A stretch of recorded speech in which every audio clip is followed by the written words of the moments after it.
안녕하세요. 크립토TV입니다. 오늘은 중요한 단신 뉴스들을 짧게 살펴본 뒤에 세계 7위 자산운용사의 코인 ETF 런칭 소식까지 다뤄보도록 하겠습니다. 드디어 46일 만에 극단적 공포에서 벗어났습니다. 이게 얼마나 대수냐 하실 수 있겠지만 이걸 견디셨던 분들은 알 수 있죠. 굉장히 길었고요. 굉장히 힘들었다. 그래서 물론 이 극단적 공포에 매수하신 분들도 대단하지만 그냥 버티신 자체도 저는 실력자들이다라는 생각을 하고는 있고요. 여기 공포 탐욕 지수를 보시면 저번 달에 8이었습니다. 이게 낮을수록 힘들었거든요. 정말 힘들었는데 저번 주에 13으로 스리슬쩍 올라오더니 어제는 23까지 올라왔고 드디어 오늘 공포 단계, 그냥 공포 단계로 올라왔다. 25가 드디어 넘은 것 같아요. 그래서 지금 상황을 힘차게 가지야를 외치는 단계는 아니지만 눈물 콧물 범벅이 되면서 이런 상황이 아닐까 개인적으로 생각이 듭니다. 자, 그럼에도 이 안에서 의미를 한번 찾아보자면요. 첫 번째는 드디어 박스권을 탈출했습니다. 7만 3천 불, 4천 불 근처 가면 맨날 툭툭 떨어졌었는데 드디어 뚫고 올라간 것 같아요. 그게 첫 번째고요. 두 번째는 우리가 잘 체감하기는 어렵지만 오늘까지 업비트 기준으로 양봉을 마감한다면, 그러니까 내일 아침에 마감이 되겠죠. 그러면 무려 9일 연속 양봉으로 꽤 긴 신기록을 세우게 됩니다. 여기 보시면 하나, 둘, 셋, 넷, 다섯, 여섯, 일곱, 여덟, 아홉. 이게 보통 코인이요. 한국 시간으로 아침 시간에 스리슬쩍 오르다가 밤 되면 좀 꺼지고 이런 게 지금 반복이 되고 있죠. 제가 아침에 찍은 건데 한창 올라가고 있을 때 일단 찍은 거긴 합니다. 근데 이 9일 연속 양봉 기록이 얼마나 대단한 거냐?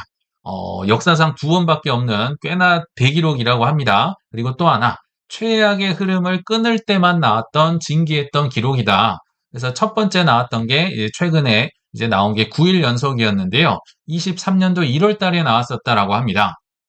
다 아시다시피 22년도 말에 FTX 터지고 크립토 겨울의 끝자락에 마치 새싹이 돋아나는 그 힘든 시기에 나왔던 진기록이다. 그래서 20년도 이제 팬데믹 이후에 최장 연속 상승이었다라고 하고요. 자, 11일 연속 상승도 있긴 합니다. 근데 두 번이 있긴 한데요. 2012년 이전 거는 워낙 카오스, 태초 시대니까 그냥 넘어가기로 하고 가장 최근에 있었던 게 21년도 7월 31일이었다라고 합니다. 이때 투자하셨던 분들은 아시겠지만 21년도 5월 달에 부다빔이 터지면서 이거 다 끝났다. 막 대규모 청산이 일어났었죠. 근데 7월 초쯤에 일론 머스크가 어떤 또 비트코인 컨퍼런스에 나와가지고 테슬라를 비트코인 결제에 쓰겠다. 그리고, 비트코인을 테슬라 결제에 쓰겠다죠. 그리고 비트, 이더 도지를 들고 있다라고 하면서 그때 스멀스멀 올라갔었던, 그때 나왔던 대기록이 10일 연속 기록입니다. 그러니까 여기 보시면요. 정말 힘들고 어려울 때 나왔던 거거든요. 크립토 겨울의 끝자락이라든지, 팬데믹을 극복할 때라든지, 부담임을 극복할 때, 또는 태초 시대, 카오스였다든지, 그럴 때 나왔던 대기록이 지금 점점 나오고 있다. 그래서 9일이든 10일이든 좀 이런 상승세가 계속 이어지기를 바라보고 있습니다. 자, 그리고 간밤에 용하게 버텨냈다. 항상 한국 시간 아침 시간에 오르다가 미국 이제 아침 시간, 그러니까 우리로 치면 새벽 밤 정도 되면 떨어지고 막 이랬었잖아요. 근데 어젯밤은 적어도 용하게 버텨냈다. 왜냐하면 S&P 500 기준으로 5일 5거래일 만에 드디어 양봉을 기록했다라고 하거든요. 그러니까 미장이 좋았으니까 덜 떨어지고 낮에 상승세가 좀 이어지지 않았나 생각이 드는데요. 그럼 어떤 뉴스들이 있었느냐? 악재들이 오히려 더 많았던 것 같아요. 어제 보더라도요. 일단 이란 전쟁도 있지만 또 하나 트럼프가 중국을 방문하고 싶지만 미국에 머물러야 된다라고 하면서 이제 방중을 한 달 정도 연기를 요청했다라고 합니다. 이게 조금 아쉽긴 하죠. 왜냐면 트럼프, 시진핑 두 이제 정상 지도자들이 모여서 화해하는 그림 나오고 하면 딱 좋긴 한데 이거는 누가 봐도 전쟁 나 더 할 거야. 이런 거니까 조금 좀 실망스러울 수도 있었겠지만 그럼에도 불구하고 긍정적인 면을 찾아보자면요. 트럼프 머릿속에는 전쟁 한 달 정도 후에는 끝내고 싶다. 그렇겠죠. 지금은 오히려 이란이 물고 안 놔주는 형국이고 좀 미국 쪽에서 끝내고 싶은 그런 뉘앙스가 있는데 한 달 정도 있으면 끝날 수도 있겠다라는 기대감도 있을 수 있고요. 또 이게 한 달 연기했다는 게 막 싫어서 막 싸우려고 이런 게 아니라 이미 스콧 베센트와 허리펑 부총리가 만났다라고 합니다. 그래서 건설적인 대화를 했다. 이런 소식을 볼 때, 아, 싫어서 안 하는 게 아니라 진짜 전쟁 때문에 못 하는 거구나. 뭐, 요런, 뭐, 다른 긍정적인 의미도 있을 수 있고요. 또 하나, 없던 코인을 이벤트로 나눠줘가지고 곤란스러웠던 빗썸의 징계가 확정이 됐다라고 하는데요. 뭐, 영업정지 6개월에 과태료를 맞았다라고 하는데, 그래도 다행인 건 기존 고객들은 좀 무관하게 이용을 할 수 있다라고 하거든요. 뭐 입출금이라든지 코인 매수매도 그대로 할 수 있다. 저도 빗썸에 일부 돈을 좀 넣어놔서 이거 빼야 되는 거 아니야 했는데 그런 건 아니다라고 합니다. 다만 신규 고객들에 한해서 코인의 입출금을 좀 한시적으로 제한을 하는 건 있다. 그러나 기존 고객들은 쓸 수 있다. 그러니까 뭐 요 정도 좀 안 좋은 뉴스들이 좀 있었죠. 자, 그럼에도 불구하고 최근에 이 호재, 이 상승세가 좀 무섭긴 합니다. 자, 어제 밤에 나왔었는데요. 스트래티지가 또 22,000개나 되는 비트코인을 한 번에 사버렸다. 이게 15.7억 달러니까요. 거의 3조 원 가까이 되는 어마무시한 돈을 들여서 비트코인을 사버린 거거든요. 야, 그래서 참 여러 가지 우선주를 많이 팔고 있는데 그 와중에 STRC라는 이 우선주가 잘 팔린다. 어제 소개를 해드렸는데 요 흥행이 계속 잘 팔리나 봅니다. 그래서 지금 스트래티지가 무려 76만 개까지 모았다라고 하고요. 야, 이거 이러다가 올해 안에 100만 개 정말 돌파할 기세로 가고 있구나. 정말 매수세가 무섭다. 그러니까 숏 세력들도 지금 함부로 사기는 좀 꺼려지는 뭐 이런 시기가 아닐까 생각이 들거든요. 그래서 스트래티지가 드디어 본전이 왔다라고 합니다. 뭐 수익 전환이라고는 하지만 뭐 조금 떨어지면 또 왔다 갔다 하겠죠. 그래서 스트래티지의 평단이 약 7만 5천 달러라고 하는데 그 정도까지 드디어 올라왔구나. 그러니까 한때 6만 달러까지 떨어지면서 뭐 스트래티지가 중내산에 했는데 결국은 또 극복하고 사는구나. 그래서 제가 볼 때는 이 스트래티지보다 싸게 살 기회가 오긴 오는데요. 1년에 많으면 한 달 올까 말까. 그러니까 굉장히 짧게 지나간다. 잘 안 오고 이번에도 또 넘어가는구나. 반대로 얘기하면 스트래티지의 평단 아래로 오면 굉장히 매수하기 좋은 시기구나. 이렇게 좀 짚고 넘어가도록 하겠습니다. 자, 이제 본론으로 들어가서요. 오랜만에 나온 크립토 ETF 이제 런칭 소식인데요. 생각보다 큽니다. 세계 7위 자산운용사 약 2,600조 원이나 되는 돈을 굴리고 있다라고 하거든요. 근데 ETF 나올 때마다 별거 없는데 하실 수 있겠지만 별거 있을 것 같아서 한번 소개를 해드려 보겠습니다. 자, 일단 그 자산운용사의 이름은 T. 로우 프라이스라고 합니다. 밈코인까지 담는 액티브 ETF를 예고했다라고 하거든요. 일단 자산 운용 규모도 크긴 큰데 그럼에도 앞에 뭐 블랙락이다, 피델리티다, 뱅가드 있잖아요. 근데 그런 앞선 분들은 이제 패시브, 그러니까 좀 수동적인 지수인데 반해서 이분들은 액티브, 그러니까 액티브로 한정을 하면요. 업계 1위에서 1위, 2위 정도 되는 굉장히 큰 규모다라고 합니다. 액티브는요. 얘가 주식이나 채권이나 코인을 막 사고 팔고 종목을 비중을 조절하고 요런 좀 활동을 하는 뭐 그런 쪽이라고 보시면 되거든요. 그래서 액티브 쪽에서는 큰 곳이 드디어 인덱스 ETF를 런칭을 한다. 근데 이들이 벤치마킹 하는 대상, 내가 적어도 이 친구들의 수익률은 넘을 것이다 라고 이제 목표물을 삼은 곳들이 있는데요. 거기가 바로 푸시, FTSE가 이미 인덱스 펀드를 가지고 있거든요. 그래서 이 친구들이 롤 모델이다라고 합니다. 그래서 들어가는 코인도 여기랑 똑같습니다. 네, 그럼 뭐 비중이 정확하게 나오진 않았지만 대략 그럼 푸시의 비중을 따라가겠죠. 그래서 15개의 코인을 한번 소개를 해드리면 일단 비트코인이 당연히 압도적으로 뭐 55에서 60%, 이더리움도 12에서 15. 그러니까 비트 이더를 합치면요 70% 정도 되는 어마무시한 물량을 비중을 이제 사게 된다.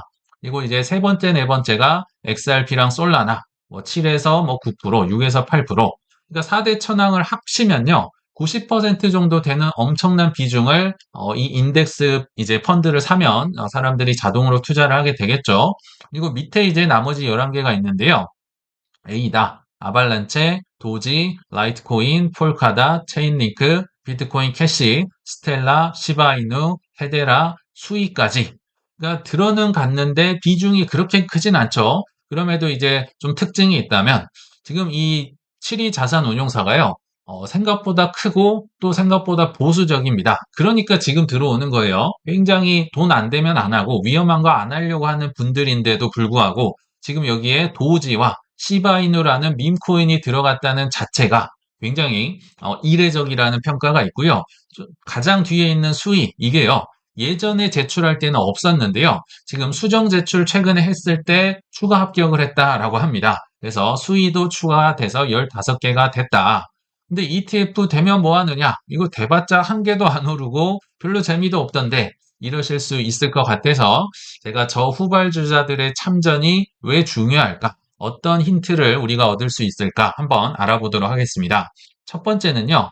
이들이 바로 퇴직연금의 명가입니다. 퇴직연금을요. 굉장히 많이 운용을 하고 있어요. 본인의 운용자산 대비해서요. 그래서 제가 7위라고 업계 7위라고 얘기를 드렸는데 위로 다 알만한 사람들 있죠. 블랙락, 뱅가드, 피델리티, 스테이스트리트, JP모건, 캐피털까지 있는데요. 자, 근데 그러니까 뭐 블랙락이나 뱅가드가 워낙 많은 운용 자산이니까 뭐 T로 프라이스도 작은 건 아니지만 조금 뭐 밀려나겠죠. 경쟁력에서는. 근데 퇴직연금으로 가보면 조금 해볼 만합니다. 여기 보시면 전체 운용 자산에서 비중이요. 뭐 30%, 퇴직연금 비중이 많으면 50, 뭐 40, 20 뭐 이런데요. T로우 프라이스는 67%입니다. 그러니까 지금 2,600조 원, 1.8조 달러를 운영하는데요. 그 중에서 1.2조 달러 정도를 퇴직연금에만 이제 운영을 한다. 거의 특화된 최강자라고 보시면 되거든요. 그러니까 굉장히 보수적인 것에서 지금 퇴직연금으로 크립토를 물결을 이제 물꼬를 트기 위해서 지금 뛰어들었다라고 보시면 됩니다. 근데 아까 말씀드렸지만 1위에서 7위까지가 굉장히 쟁쟁하잖아요. 뭐 블랙락이다, 뭐 피델리티다 해서 많은 분들이 이제 이미 비트코인이다, 이더리움이다, ETF를 낸 상황입니다. 그러면 이들은 틈새 시장을 노릴 수밖에 없거든요. 그래서 강자들을 이기기 위해서 들고 온 전략이 뭐냐면요. 크게 두 가지가 있습니다. 첫 번째는 알트코인 위주로, 액티브 위주로 넣고 빼고 비중 조절, 리밸런싱을 하면서 초과 수익을 거두겠다. 이게 앞서 보시면요. 1위부터 6위까지는 크립토 인덱스 ETF를 출시한 곳이 단 하나도 없습니다.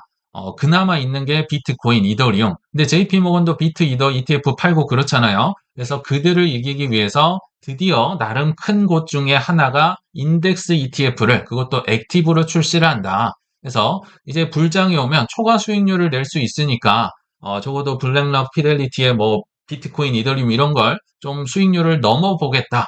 그래야 사람들이 들어올 거 아니에요. 그리고 두 번째 승부수가 바로 퇴직연금과 연계한다. 왜냐하면 운용자산 중에 대부분을 퇴직연금으로 운영을 하기 때문에 그래서 이들의 두 가지 장기를 가지고 지금 틈새 시장을 노리고 있다. 근데 이들이요.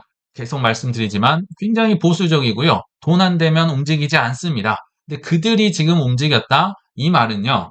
결국은 퇴직연금에 코인이 들어오겠다라고 해석을 하시는 게 좋을 것 같습니다.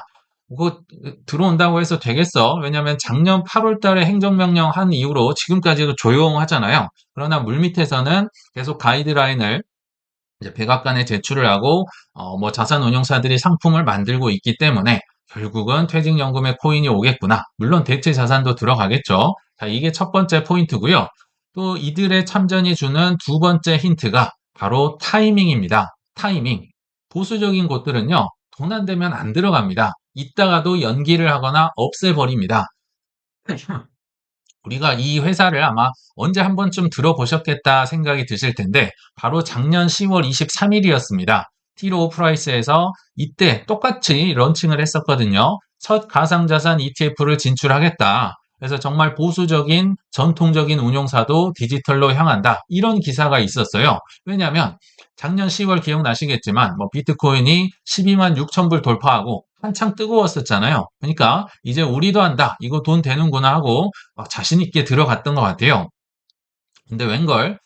그러니까 일단 생각은 12만 달러 근처에서 비트코인이 놀고 있을 때 준비를 하면서 자신 있게 선언을 한 것 같습니다. 근데 웬걸? 10월 11일 대규모 청산이 나오면서 이게 좀 나오다가 극복을 할 줄 알았는데요. 그게 아닌 거죠. 12만 뭐 6천 달러가 무려 6만 달러까지 수직으로 폭락을 합니다.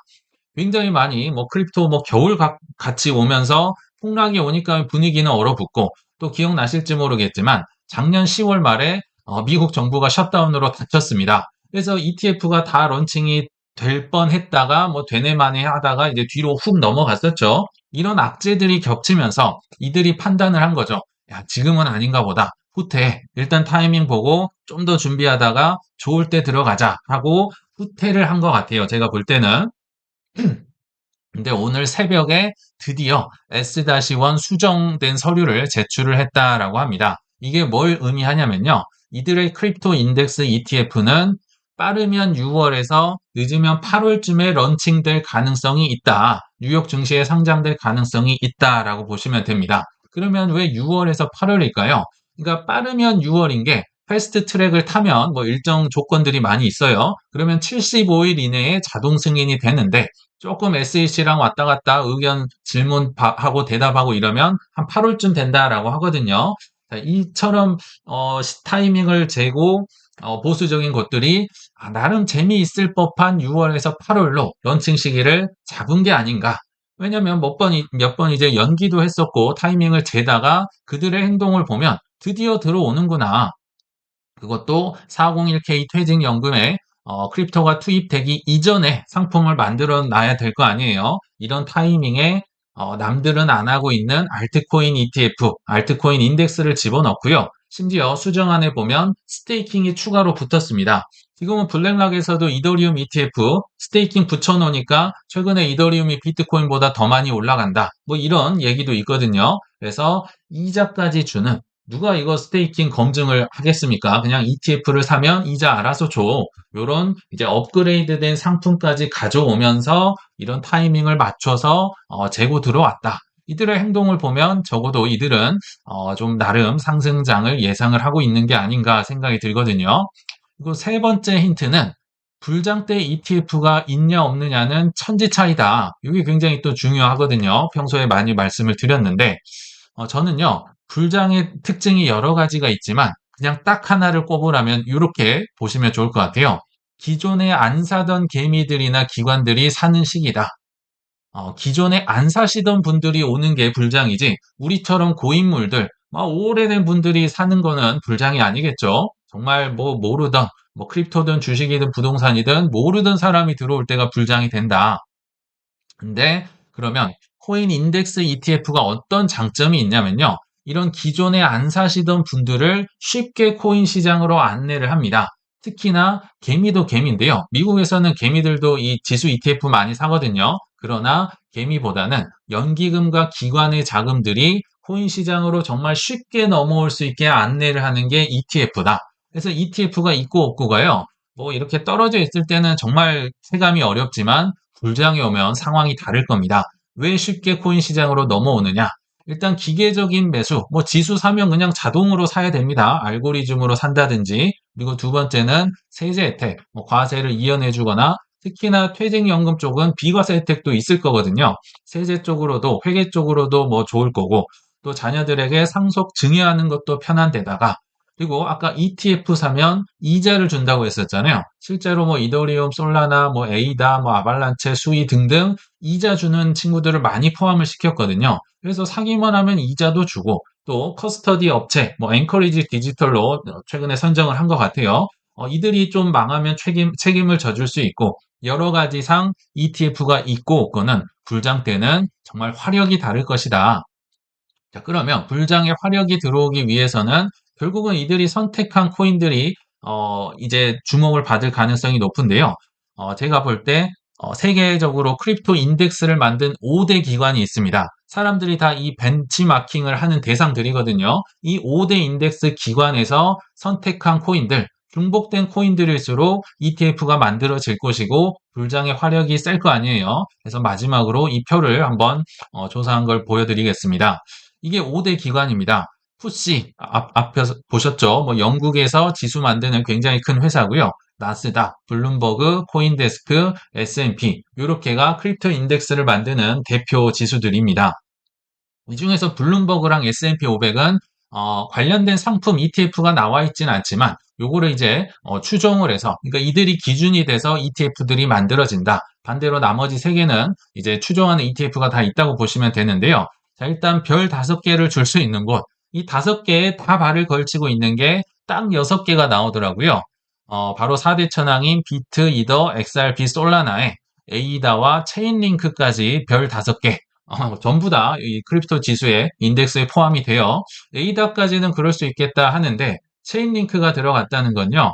야, 이게 RWA에 대한 시대가 오겠다. 그래서 오라클 수요가 많이 늘어나고 있다. 이렇게 보시면 될 것 같네요.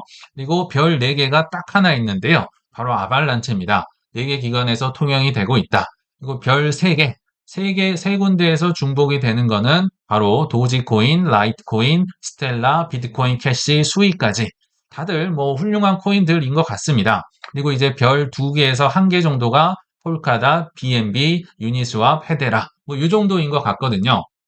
그러니까 다 훌륭한 코인이긴 한데 당연히 위쪽에 있을수록 비중이 높아야 될 것 같고요. 아래쪽에 있을수록 좀 비중 조절은 하셔야 되지 않을까. 그래서 오늘 한번 결론을 맺어보자면 뭐 여러 가지 국제 정세나 사람, 뭐 기업들에 휘둘리지 않는 코인 위주로 좀 투자를 하시면 어떨까? 왜냐하면 누가 대통령이 되든 또 뭐 전쟁이 나든지 어떤 장세가 오더라도 살아남을 수 있고 또 그들의 선택을 받은 코인들 위주로 힘든 시기 잘 모아가시길 바라면서 이만 마치겠습니다. 시청 감사합니다.